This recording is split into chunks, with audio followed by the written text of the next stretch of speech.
नाज़रीन, कुछ अर्सा पहले एक बहुत ही बड़ा अमरीकी इदारा है प्यू PEW, उसकी एक फाइंडिंग आई थी और उसमें उसने कहा था कि सिर्फ 12% दुनिया पर अगर real sense of the world या टूटी फूटी अगर जमहूरियत रह गई है, तो जो दुनिया की सबसे बड़ी जमहूरियत आबादी के हिसाब से कह रहे थे, जो दुनिया की सबसे बड़ी जमहूरियत एक ताकतवर मुल्क के हवाले से थी, वो तो आपने ट्रंप साहब को देख लिया कि जमहूरियत का उन्होंने जो सत्यानाश फरमा रहे हैं वो आपके सामने है। वो जो आइस बनाई है उन्होंने, जिस तरीके से लोगों को वो मुल्क से निकाल के धमकियाँ दे, गोलियाँ मार रहे हैं अपने लोगों को, और उसको जस्टिफाई करता है हैकसत बैठ के उनके टीवी पर। मगर मैं इस वक्त जो हमारा मियाँ साहब मौजू है वो ये है कि भारत में जो एक इंतखाबात हुए और वहाँ पे ममता बनर्जी ने लूज़ किया है बंगाल में, मगर एक एक्टर जो उनके हैं जोसेफ समथिंग, वो उन्होंने बड़ा लैंडस्लाइड लिया है तमिलनाडु में।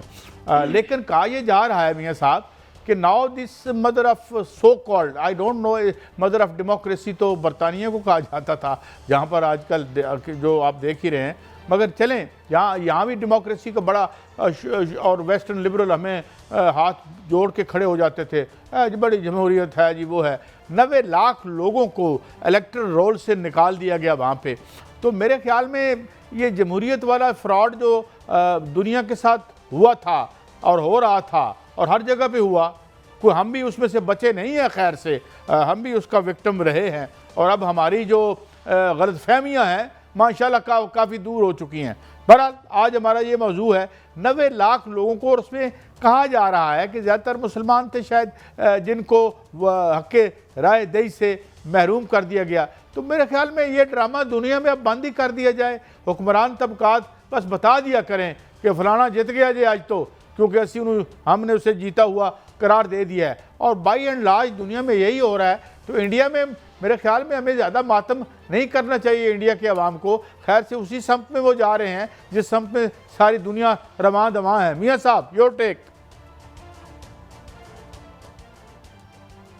देखें कायद साहब, भारत को जमहूरी मुल्क नहीं कहना चाहिए। अगर जमहूरियत होती वहाँ पे तो जो मकबूजा कश्मीर है वो आज़ाद हो चुका होता। अगर जमहूरियत होती तो वहाँ से खालिस्तान बन चुका होता। जमहूरियत होती तो मणिपुर जो है वो अलग हो चुका होता। अगर जमहूरियत होती तो 7 सिस्टर्स जो हैं रियासतें, वो अलग आज़ाद रियासतें बन चुकी होती वो, और बंगाल जो है वो बांग्लादेश का हिस्सा बन चुका होता। अगर जमहूरियत होती तो ये हो चुका होता।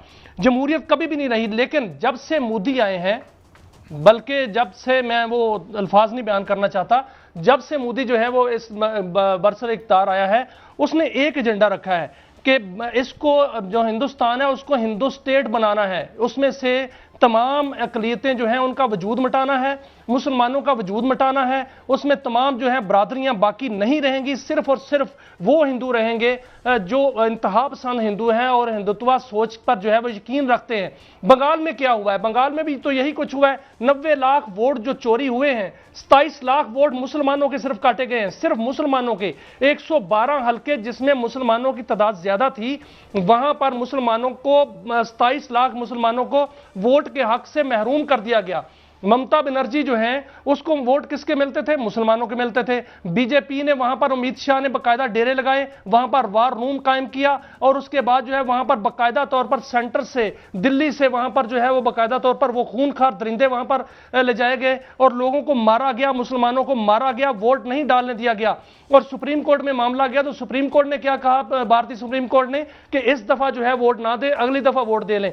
जब आप कब्जा करा लेंगे, और जब कब्जा हो चुका है बंगाल पे, और वहां पर देखें जैसे ही बंगाल पर उनका कब्जा हुआ बीजेपी के गमाश्तों का, तो बांग्लादेश में क्या हुआ? बांग्लादेश वालों ने अपना एटमी रिएक्टर जो है वो एक्टिव कर लिया है, क्योंकि बांग्लादेश ने ये सोचना शुरू कर दिया है कि यहां पर जब बीजेपी उनके बॉर्डर्स पर आएगी तो फिर क्या होगा। तो इसलिए उन्होंने भी सोचना शुरू कर दिया कि हम भी एटम बम बनाएंगे। तो बात यह है काजी साहब कि कभी भी जमहूरियत नहीं रही। अब क्या है वहां पर जब मोदी इजराइल गया है, वहां पर काजी साहब ये मंसूबा बना है कि मुसलमानों की जो है वो नस्लकुशी करनी है। 1 मिनट दीजिएगा, वहां पर यह मंसूबा बना कि वहां पर जो है वो सारी अकलीतों को खत्म करना है और 1 पार्टी रूल जो है वो लाना है। कांग्रेस खत्म करनी है, रीजनल पार्टियां खत्म करनी है, और बहुत हद तक खत्म हो चुकी हैं। सिर्फ जो है बीजेपी वहां पर रूल करेगी और मोदी रूल करेगा जब तक वो जिंदा है। मैं आपको एक खबर देता हूं। एक रीजनल पार्टी थी बंगाल की, अपने आप को लेफ्ट कहती थी, तो वहाँ पे उनकी मीटिंग हो रही थी सेंट्रल एग्जेक्टिव की, तो वहाँ पे कुछ लोगों ने एतराज़ किया कि यार आपने एक जराइम पेशा आदमी को टिकट दे दिया है। तो पहले तो सवाल टालता रहा और बाद में उस पार्टी का चीफ कहता है तुम क्या समझते हो ये पार्टियां प्रोफेसर चलाते हैं। तो ये जो डेमोक्रेसी में, और मैं ये भी आपको बता दूं 46 से 47% लोग जो इलेक्ट होकर वहां आते हैं लोकसभा में वो हार्डन क्रिमिनल हैं और उन पे जो जराइम है वो रेप से लेकर एक्सटॉर्शन और एक्सटॉर्शन से लेकर मर्डर तक जो है वो हैं। तो ये जो सारा हम देख रहे हैं एक ये democracy in itself as an idea we do support it. हम ये नहीं कहते कि मार्शल लॉ और उसके छुपा हुआ मार्शल लॉ या हाइब्रिड जो है वो हम वी नेवर सपोर्ट इट। मगर सवाल ये है कि इसके साथ हुआ क्या? हुआ ये कि जब ये माल बनाने का टूल बन गया किसी मुल्क में भी, इवन हमारे मुल्क में भी, तो जब ये एक रातों रात अमारत का एक सीढ़ी बन गई तो उसके बाद हमने देखा कि जमहूरियत भी ऐसे नीलाम हुई है इस इंडिया में और जगहों पर कि रहे नाम अल्लाह का। काजी साहब जी बात मुकम्मल करें साहब, जमहूरियत होनी चाहिए ना, मुनाफकत तो नहीं होनी चाहिए। जो मुनाफकत वहां हो रही है, सेकुलर भारत जो कहा जाता था, किधर है सेकुलर भारत? वहां पर जो है लेफ्ट की एक पार्टी भी नहीं है इस वक्त। सर आपका पंजाब को देख ले, पंजाब को बीजेपी जो है वो वहां पर जो है रिप्लेस करने जा रही है। वहां पर लोगों पर मुकदमात ऐसे ऐसे बनाए जा रहे हैं कि उन पर जो है बुछाड़ कर दी जाती है। जहां पर लिटरेसी रेट ज्यादा होगा बीजेपी का निशान नहीं होगा, जहां पर लिटरेसी रेट कम होगा वहां पर उनका कब्जा होगा। और आहिस्ता आहिस्ता जहां लिटरेसी रेट ज्यादा है वहां पर वो अपनी बदमाशी के साथ जो है बाकायदा रिप्लेस कर रहे हैं। इसको गुजरात लॉबी कहा जाता है। वहां पर गुजरात लॉबी जो है वो पूरे मुल्क को उसने यरगमाल बनाया हुआ है इंडिया को। और यही जो है बदकिस्मती होगी इंडिया की, इंडिया के टूटने का सबब बनेगी यही जमात बनेगी। वो आपने वीडियो नहीं देखी? यही जमात बनेगी। 7 सिस्टर अलग होंगी, बंगाल अलग हो रहा और खालिस्तान भी बनेगा। मैं ये अर्ज कर रहा हूँ कि वो आपने देखा नहीं है कि एक सीएम जो है वो टुन होके तो वो पार्लियामेंट में आगे तकरीर कर रहा था। तो ये जो है ये सारा जो बेसिकली बुनियादी तौर पर ये जो नज़रियात को हम जो कहते हैं कि जो नज़रियात को आपने जला वतन किया और ये जो आपने माल बनाने को और सियासत का जो नेक्सस है, देखे ना मियाँ साहब, हम क्या रोते हैं यहाँ पे कि यार हुकूमत भी हमारी, बिजली भी हम बनाएंगे, चीनी भी हम बनाएंगे, सारा काम हम करेंगे।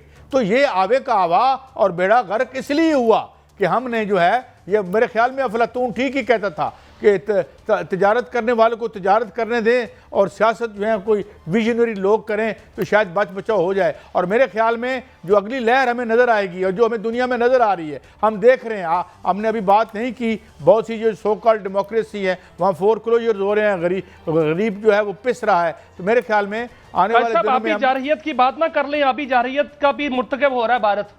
मियाँ साहब मेरे ख्याल में वक्त ख़त्म हो गया है, हम इस पे कल बात करेंगे। ये जो अभी जारियत का वो मुर्तकब हो रहा है, मगर आज तो हमने ये मरसिया पढ़ा, इसका जो ये जो डेमोक्रेसी का जो हशर हुआ है